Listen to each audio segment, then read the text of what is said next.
महर्षि भृगु ने गुस्से में आकर भगवान विष्णु की छाती पर जोर से लात मार दी।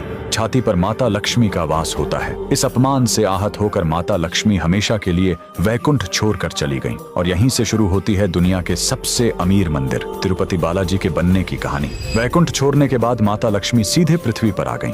यहाँ दक्षिण में एक राजा थे, आकाश राजन। एक दिन जब राजा एक यज्ञ के लिए मिट्टी खोदने के लिए जमीन पर अपना कुदाल चलाते हैं, तभी जमीन फटती है और एक चमकता हुआ कमल का फूल बाहर आता है। उस फूल में एक नन्ही सी दिव्य बालिका थी। राजा ने उस बच्ची का नाम पद्मावती रखा और उसे अपनी राजकुमारी की तरह बड़े लाड़ प्यार से पाला।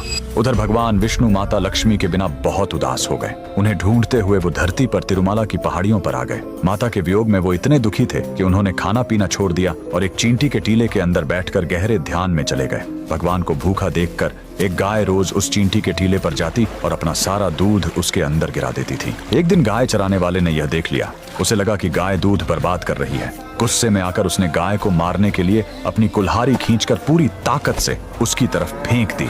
उस बेजुबान गाय को बचाने के लिए भगवान विष्णु तुरंत उस टीले से बाहर निकलकर सामने आ गए और कुल्हाड़ी का वह भयानक वार अपने सिर पर ले लिया। घाव बहुत गहरा था, सिर से खून बहने लगा और उस जगह के बाल हमेशा के लिए झड़ गए। भगवान को दर्द में देखकर वहां मौजूद उनकी एक परम भक्त नीला देवी से रहा नहीं गया। उन्होंने बिना एक पल सोचे तुरंत अपने सबसे सुंदर और घने बाल काटे और भगवान के घाव पर लगा दिए। बाल तुरंत प्रभु के सिर से झुर गए। उनका यह बलिदान देखकर भगवान ने नीला देवी को वरदान दिया, कलयुग में जो भी भक्त मेरे दर्शन करने आएगा और अपने बालों का दान करेगा, उसका सारा अहंकार और पाप नष्ट हो जाएगा।